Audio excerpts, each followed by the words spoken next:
Aquí comienza Reencuentro, una cita con nuestra tradición y los temas de la actualidad a la luz de la Torá. Reencuentro le propone un encuentro con el judaísmo. Conduce Alberto Rusco Lequier.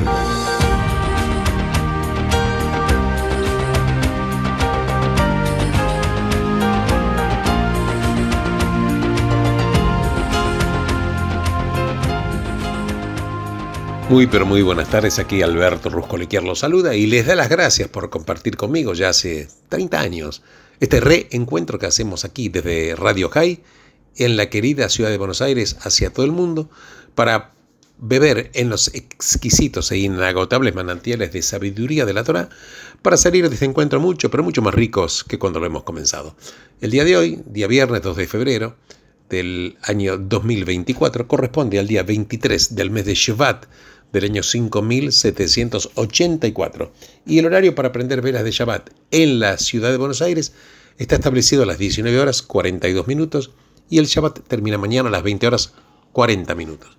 Así que ya estamos absolutamente lanzados en este reencuentro. Bueno, la porción de la Torá de esta semana, que se denomina Yitro, que la verdad que tiene la revelación divina más grande de la historia, que es la del Monte Sinaí, y comienza con algo que es humano, totalmente humano, porque Yitro, que era un sacerdote de los midianitas, decide ver cómo está funcionando su yerno, que era Moshe, cómo estaba trabajando Moshe con el pueblo al cual Moshe estaba liderando. Y la porción dice que lo que oyó Yitro, que eran los detalles del Éxodo y los milagros, y luego sigue diciendo con la descripción de lo que vio Yitro, o sea, las cosas que oyó Yitro y lo que vio Yitro. Y esto le había producido una intensa preocupación. ¿Por qué? Bueno, veamos. Yitro vio que Moshe estaba conduciendo precisamente al pueblo judío, pero lo estaba haciendo solo. El resultado no era lo adecuado y era malo para el pueblo. Y entonces Yitro lo aconseja a Moshe y le está diciendo, entre otras cosas, no está bien lo que estás haciendo, te vas a agotar, solamente vos. Es una carga demasiado pesada, no podés hacerlo solo. Escuchá mi voz, te voy a aconsejar y que Dios esté consigo. Vas a ser vos un representante del Creador y vos vas a transmitir los asuntos a Dios. Les prevenirás respecto a los decretos, las enseñanzas, y le vas a hacer conocer la senda que tiene que transitar y los actos que tienen que realizar. En definitiva, lo que le está diciendo es que designe líderes de acuerdo a una cantidad de personas, que designe líderes de millares, líderes de acuerdo a centenares, líderes de acuerdo a cada 50 personas y líderes de decenas de personas. O sea, está diciendo que delegue la tarea. Y dice, y ellos juzgarán al pueblo en todo momento. Y los asuntos importantes te lo traerán a vos y todos los asuntos de menor importancia los van a juzgar ellos. Y así te va a resultar más fácil y ellos llevarán la carga junto a ti. Bueno, claro, entonces Moshe tiene que aprender a delegar y a compartir el peso del liderazgo. Compartir el peso del liderazgo. Es interesante cuando le dice, lo que estás haciendo no está bien. Aparece en toda la Torá, en este lugar y también en otro lugar. Cuando dice lo tov, no está bien, no es bueno. El otro lugar en el cual la Torá dice que no es bueno, es cuando dice no es bueno que el hombre esté solo. Porque nosotros no podemos liderar solos. Nosotros, los seres humanos, no podemos vivir solos. Este es uno de los axiomas de la antropología bíblica. Porque la palabra bíblica que designa la vida es Haim. Y Haim está en plural. ¿Por qué? Porque denota que la vida es esencialmente compartida. Una pensadora decía que la religión, por supuesto que yo no comparto, no tiene nada que ver con el judaísmo, decía que la religión es lo que uno hace con su soledad. Pero la verdad que esto no es un pensamiento judío. Pero la verdad que hubo un pensador excelente del siglo XIX, era por supuesto Netzif de apellido, que tenía una observación muy importante. Y él decía las siguientes cosas respecto de Yitro. Es fácil entender cómo el consejo de Yitro ayuda a Moshe. ¿Por qué? Porque el trabajo era excesivo. Moshe terminaba extenuado, necesitaba ayuda. Lo que no es tan fácil de entender es lo que Netziv dice al final. Dice, si con el permiso de Dios delega para que también toda esta gente pueda llegar a su lugar en paz, entonces, ¿qué quiere decir? Que la gente no estaba extenuada. El que estaba extenuado era Moshe. Entonces, ¿cómo podían ellos estar favorecidos cuando el poder se vaya delegando? Pero, claro, el caso es que el pueblo iba a ser escuchado, pero no por Moshe. Y en esto iba a haber una ventaja para el pueblo, que en vez de escucharlo a Moshe, escuchen a las personas que iban por delegación a representar el poder de Moshe. ¿Y qué dice Netziv? El pasaje sobre lo que los sabios llaman bitzua, que en hebreo que se puede considerar como peshará o compromiso. ¿Qué es esto? Es la decisión por parte del juez en un caso civil para lograr una solución basada en la equidad, más que aplicar la ley de forma estricta. Claro, esto es como si fuera una mediación, ¿viste? En una mediación ambas partes aceptan una resolución que ambos consideran equitativa, independientemente de que esté basada en estatutos o precedentes. Bueno, desde una perspectiva distinta es una modalidad de resolver un conflicto en el cual ambas partes salen ganando, más que la pura administración de justicia en la cual una de las partes gana y la otra pierde.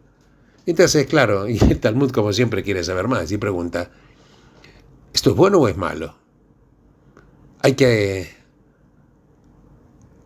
tomarlo o evitarlo? Bueno, es una parte del debate.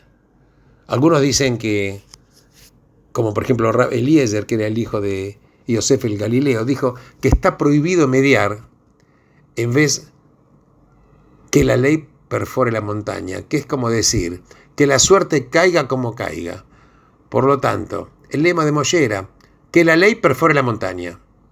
Pero el hermano Aarón era un amante de la paz. Perseguía la paz y hacía la paz entre la gente. Entonces, pero otro estudioso, Rabbi Yehuda ben Korja, decía, es bueno mediar, porque está escrito que ejecute el juicio de la verdad y la paz en tu ciudad. Con certeza, donde hay justicia estricta, no hay paz. Y donde hay paz, no hay justicia estricta. Entonces, ¿cuándo coexisten la justicia y la paz? ¿Pueden coexistir la justicia y la paz? ¿Sabes cuándo pueden coexistir la justicia y la paz? Cuando hay mediación. Y finalmente, la ley,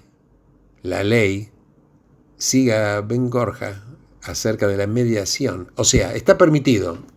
Es en verdad preferible mediar. Claro, con una condición.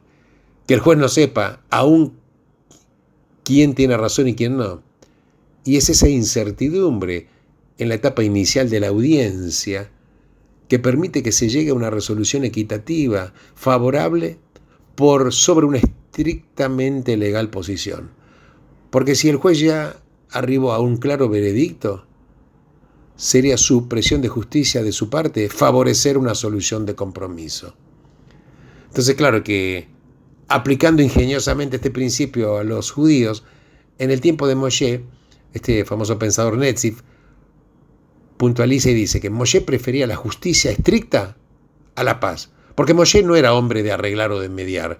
Además, siendo el más grande de los profetas, sabía casi inmediatamente cuál de las partes era inocente y cuál culpable, quién tenía el derecho de su lado y quién no. Por eso era imposible que mediara, porque ya que solo es admisible para el juez que no llegó todavía al veredicto,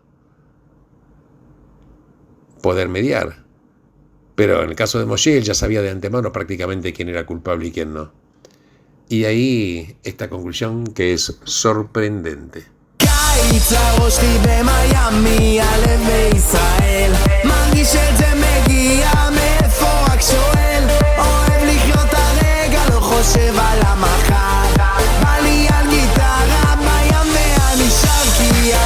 במיאמי, הלב בישראל מרגיש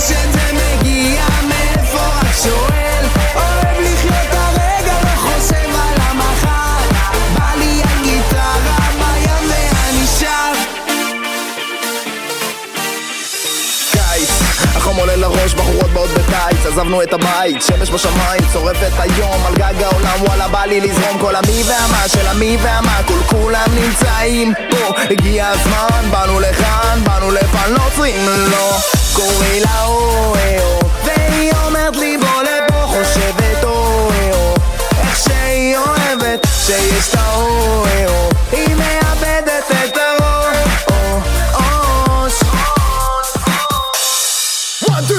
קיץ הראש לי במיימי, הלב לישראל, מרגיש את זה מגיע, מאיפה רק שואל, אוהב לחיות הרגע, לא חושב על המחר, בא לי על גיטרה, מיימי אני שר, כי הראש לי במיימי, הלב בישראל, מרגיש את זה מגיע, מאיפה רק שואל, אוהב לחיות הרגע, לא חושב על המחר, בא לי על גיטרה, מיימי אני שר. את הרגע, עין תופסת, בלונדה שחורה, לטינית יש קטע, ביקיני על גבול החוטיני עם דגל ברזיל, יופי תל אביבית, תביאו מציל, עלה לי גוזות כולה, כוס הוויסקי והארק ובירה, ווודקה מפזר אהבה, על העיניים שתיים, יאללה תרימו לחיים, קורא לה אוהו, והיא אומרת לי בוא לפה, חושבת אוהו, איך שהיא אוהבת, שיש את האוהו, היא מאבדת את הראש.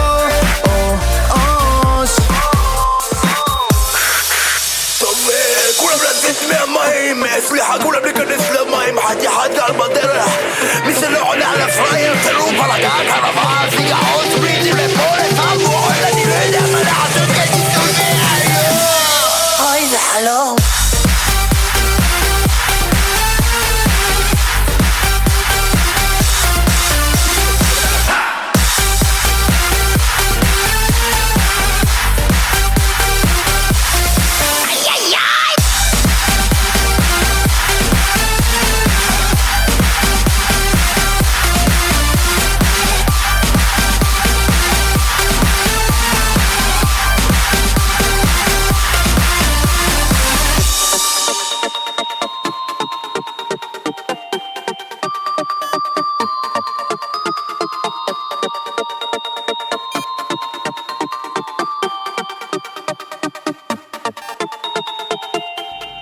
Retomando el concepto, como Moshe sabía, como gran profeta que era, de antemano prácticamente cuando se le presentaba la situación, quién era culpable y quién no, no había posibilidad de mediar.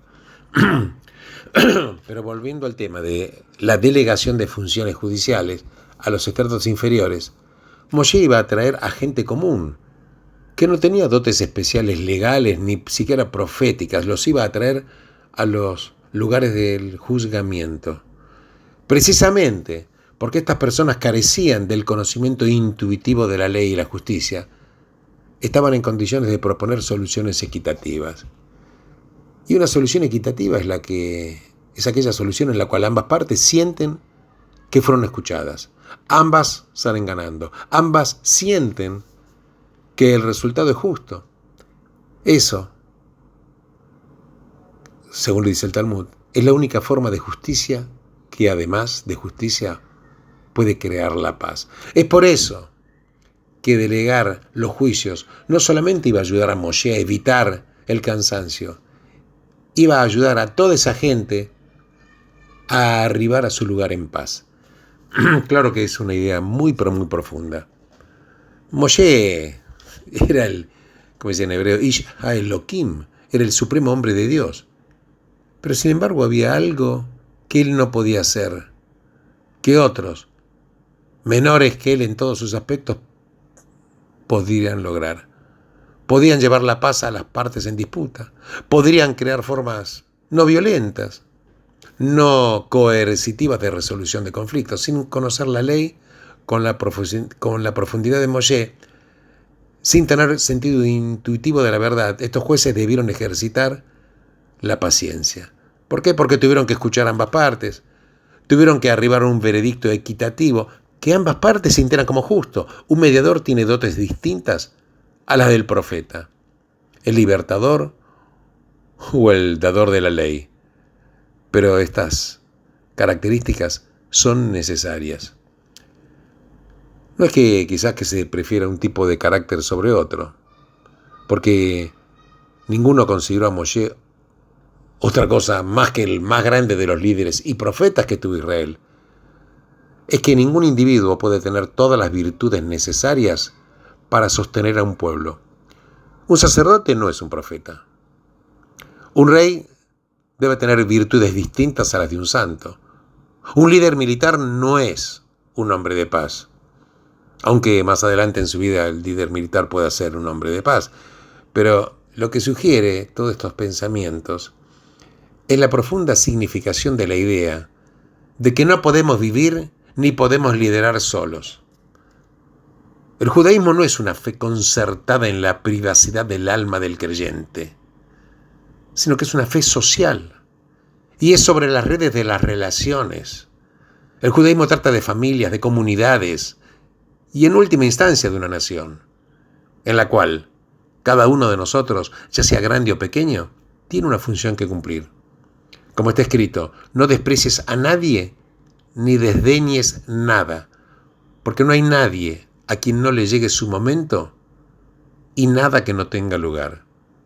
Claro, porque había algo que los individuos comunes, estos individuos que eran las cabezas de los miles, de los cientos, de las decenas, estos individuos comunes podían lograr quizás lo que no podía hacer Moshe, a pesar de toda su gloria. Y es por eso que una nación es más grande que cualquier individuo. Y porque cada uno de nosotros tiene algo para aportar. Y es importante también esto, porque fíjate vos que estamos hablando de liderazgo, de muchos líderes, ¿no? Eso me hace acordar un poco lo que decía Chaim Weizmann, el primer presidente de Israel. Decía, soy el presidente de 1 millón de líderes. Soy el presidente de 1 millón de líderes. Nada más judío que esto.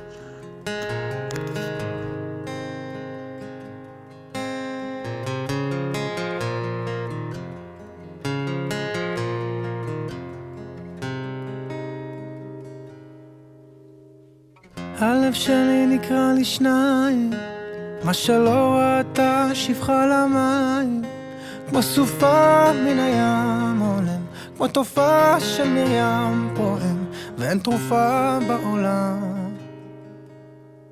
הלב שלי מרים ידיים, כבר מועד לא עומד על הרגליים, שבר כלי שאין בו כבר מה, והשמיים הם לי חומה.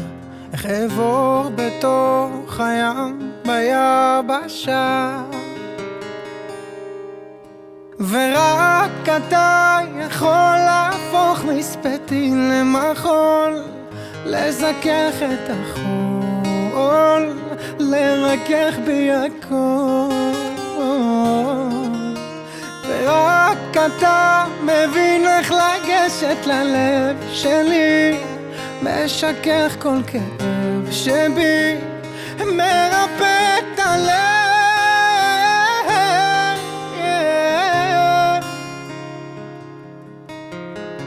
הלב שלי נקרא לי שניים, חציו השם וחציו לשם שמיים, כמו סופה מן הים עולם, כמו תופעה של מרים פועם, ואין תרופה בעולם ללב.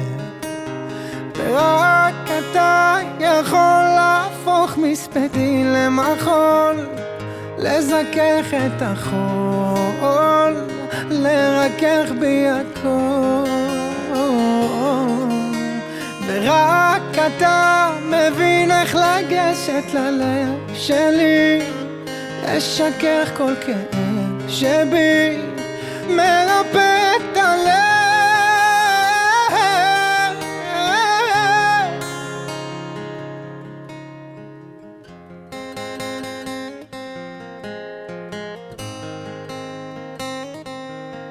ויש אוצר שמציק לצום, ואין ציר שיצעק לצור, רק אני מול ים שלם ולב שבור. ואז זה בא אליי בלילה, מתיישב לי על הבטן, אני רק רוצה לישון, לא מבין ושואל למה כל הריקנות הזאת תופסת לי הרבה מקום. רק אתה מבין איך לגשת ללב שלי, משכך כל כאב שבי, מרפא את הלב.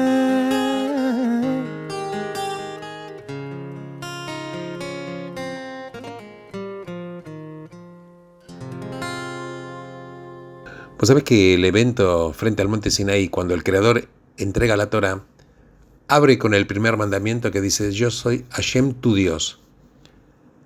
Y el Midrash dice que el término Anojí, porque así empieza el mandamiento, con la palabra Anojí. Pues es que la palabra Anojí, quiere decir yo soy, está dicho en idioma egipcio. Sí, está dicho en idioma egipcio. Los 10 mandamientos concentran y sintetizan la totalidad de la Torá.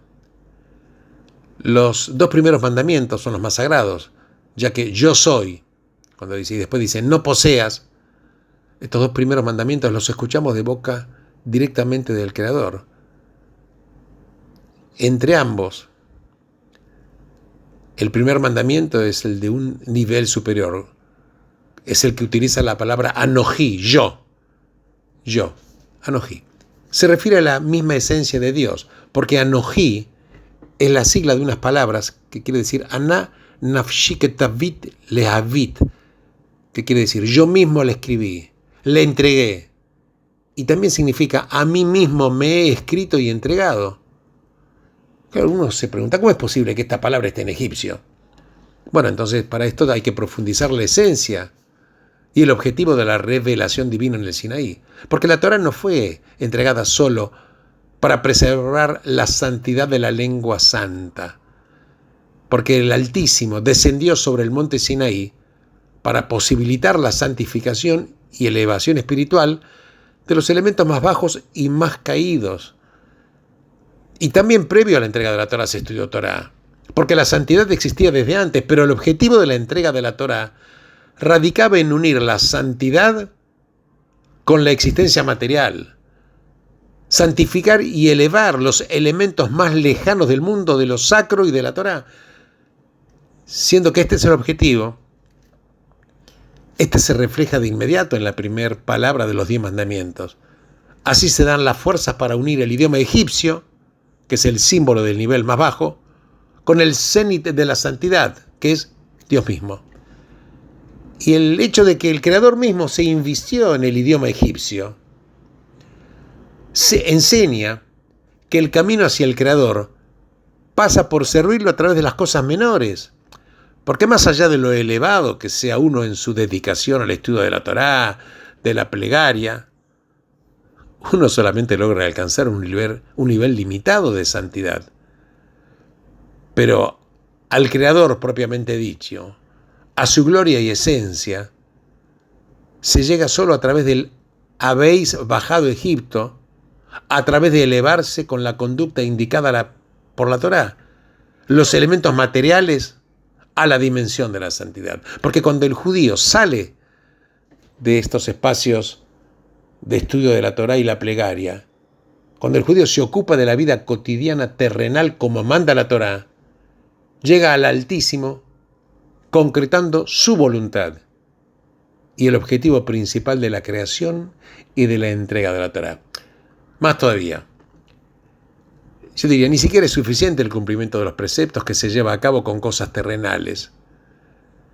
Es deber del hombre alcanzar el nivel del mandato de conócelo en todos tus caminos, es decir, santificar la vida cotidiana, lo diario, para que en esta vida cotidiana se revele la santidad. Y hay que saber que esto no es un detalle menor, no es un detalle secundario, sino que en él se expresa el objetivo de la Torá, porque solamente así puede el hombre unirse con Dios mismo, con el Anojí, o sea, soy el que soy.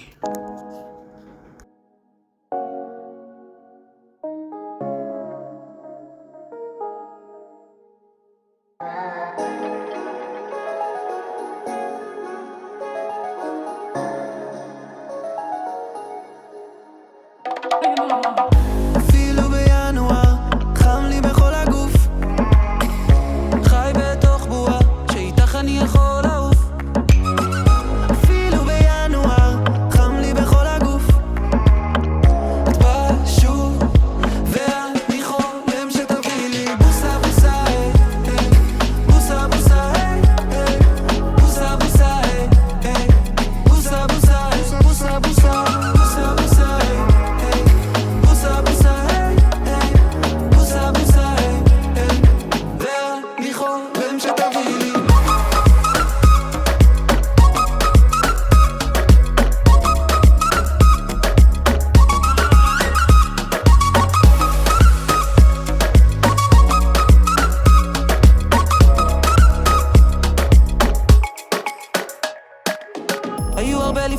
אבל זה לא זה. אני פה עכשיו לחש באוזן את קסם בייבי ואני רוצה להיות המתנדב מהקהל. יהיה לי מזל אם תתני לי לרחף איתך, כי יש לך גנים מהחלל. כל השאר הגיעו עד כאן, איתך יש לי מניע ואני לא צריך שום דלקן. ערב רומנטי, ניחוחות של ברקן, את נדירה כמו לקחת אליפות בסלקל. כולם צעקו בראבו ברחוב כשעברת בו. תגידי לי, נו תגידי לי, מה את עושה לבד פה? אפילו בינואר חם לי בכל הגוף, חי בתוך בועה שאיתך אני יכול לעוף. אפילו בינואר חם לי בכל הגוף, בא שוב ואני חולם שתביא לי בוסה בוסה היי היי, בוסה בוסה היי היי, בוסה בוסה היי היי, בוסה בוסה בוסה בוסה בוסה בוסה בוסה היי היי, בוסה בוסה היי היי, בוסה בוסה היי היי, ואני חולם שתביא לי.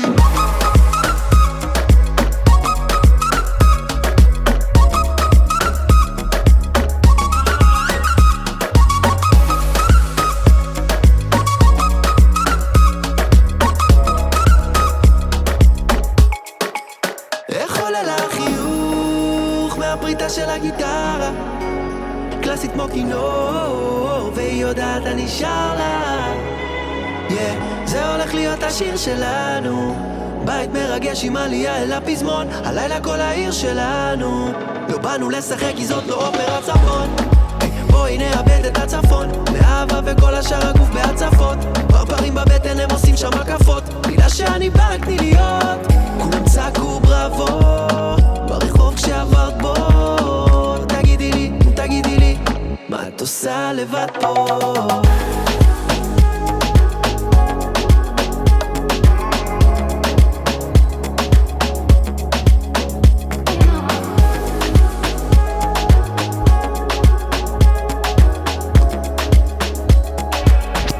Una parashá magnífica la de Yitro, ¿no?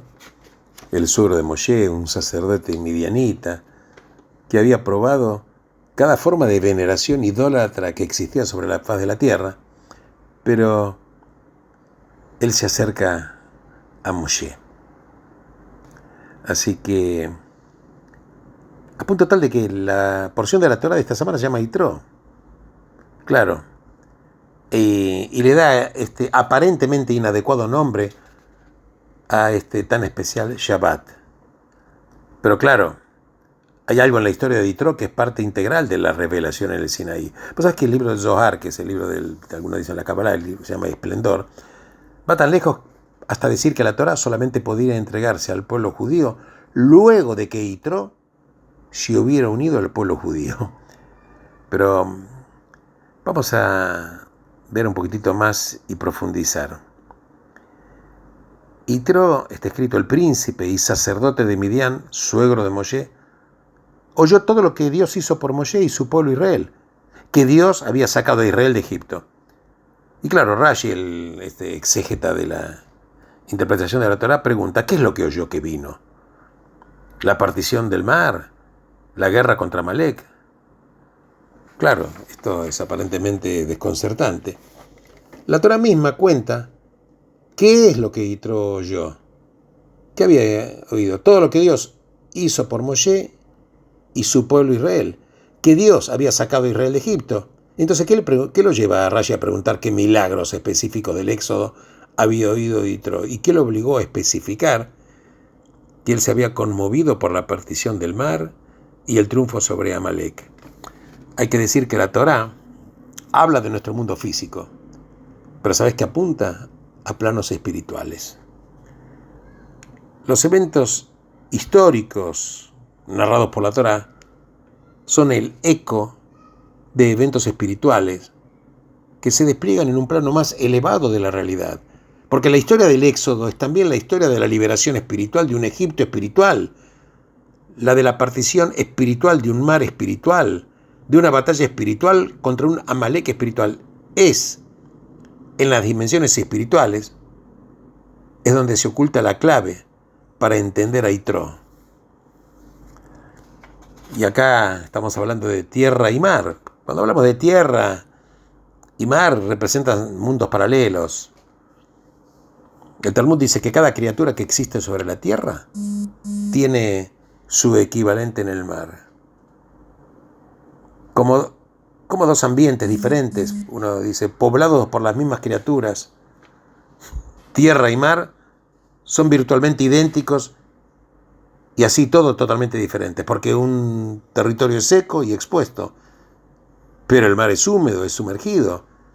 La diferencia entre las criaturas del mar y las de la tierra son el vínculo que ellos tienen con el medio ambiente, porque el animal terrestre depende del terreno que habita. La tierra lo nutre, o nutre a las criaturas que lo nutren, etc. Y lo mismo podemos decir con las criaturas del mar, pero hay una marcada diferencia entre esta dependencia entre la tierra y el mar. No hay nada que le impida al animal terrestre cortar el contacto con la tierra por periodos extendidos de tiempo.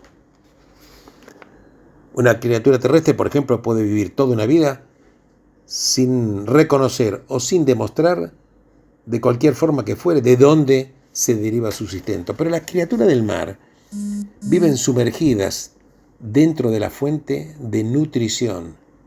Porque para la criatura del mar, que esté sumergido es cuestión de vida o muerte. El pez fuera del agua no es un pez fuera del elemento, sino una criatura que no puede sobrevivir. Entonces, tierra y mar son dos maneras de ser. La criatura terrestre representa a aquellos que viven su vida sobre la superficie material de la realidad y le presta poca atención a las fuerzas que lo sostienen. La vida para las criaturas terrestres está forjada por el alimento, por las formas más sofisticadas de gratificación material, y emplean esta energía para producir más alimento. Pero la esencia, la fuente y el propósito espiritual de la vida, para los que lo material no es sino una corporización y expresión, les parece una fantasía o algo irrelevante. Pero, ¿qué pasa con las criaturas del mar? Son seres plenamente sumergidos, totalmente dependientes de la fuente de su sustento. Y para estos, la vida es inseparable de su raíz, de su cometido. Y ellos viven y respiran esta verdad en cada momento de sus vidas.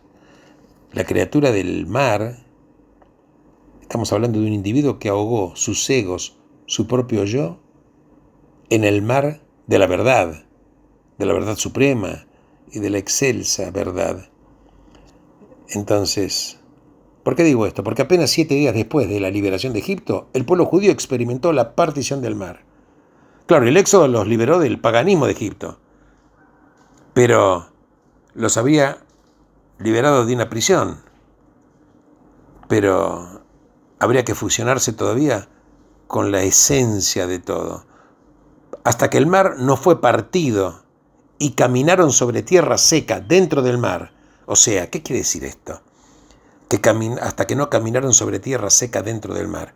Hasta que no aprendieron a trascender también su identidad, no era completa su redención. Por eso, como está escrito, Moshe era como un pez que caminaba sobre la tierra. Un poco difícil de comprender. Y acá está el concepto. El pez está sumergido en la fuente y tiene una conciencia perfecta con la fuente que lo alimenta, el mundo espiritual. Pero tenés que caminar en la tierra, porque la conciencia solamente de la espiritualidad, alejado del mundo de la materia, alejado de la mundanalidad, que no permite que los santos llegue a permear lo material, lo terreno, no es suficiente. Por eso tenemos que ser, como Moshe, un pez que caminaba en el mar. Ese pez, esa conexión y conciencia con la fuente divina que permite permear el mundo material que nos toca vivir. Bueno, les agradezco de todo corazón a todos ustedes que han seguido este programa. Benditos sean todos ustedes en el lugar en el cual se encuentren. Shabbat Shalom.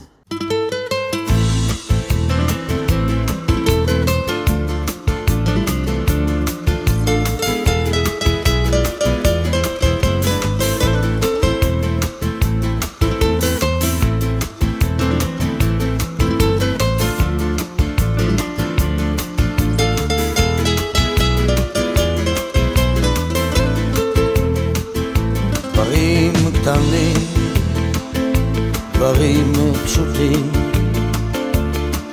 וקצת הפתעות באמצע הדרך, זמנים חולפים ומשתנים. אתמול אתה היית מלך, לאן פרחו הציפיות, ואיך נשארת בלי תשובה, עוד לא הספקת לעשות. ומה נשאר מכל העבר? הכל תלוי בך חבר, היה חזק אל תישבר, אל תיתן לעצמות בך לפגוע, היה חזק ותתגבר. הכל תלוי בך חבר, היה חזק אל תישבר, אל תיתן לעצמות בך לפגוע, היה חזק ותתגבר.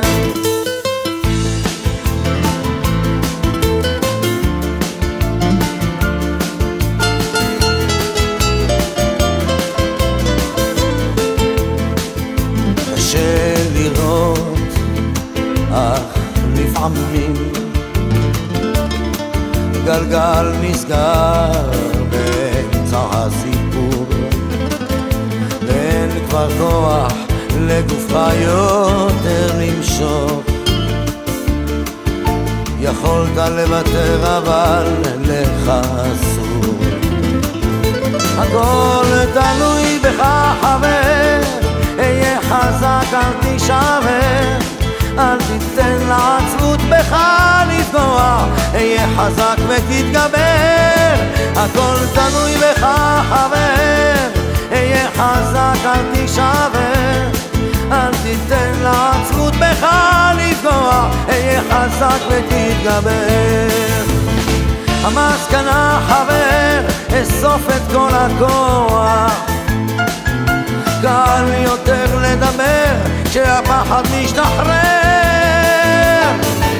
למרות הכל אתה מבין שזו הדרך, היה חזק חבר, היה חזק. הכל תלוי בך חבר, היה חזק אל תישבר, אל תיתן לעצמות בך לפגוע, היה חזק ותתגבר. הכל תלוי בך חבר, היה חזק אל תישבר, אל תיתן לעצמות בך לפגוע, היה חזק ותתגבר.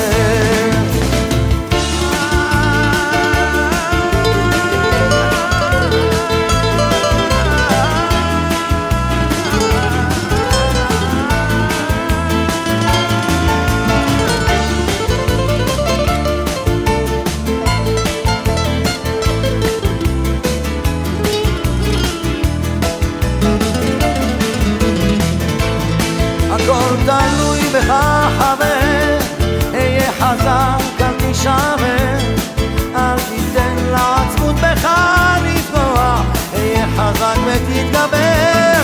הכל תלוי בך חבר, היה חזק אל תישבר, אל תיתן לעצמות בך לפגוע, היה חזק ותתגבר.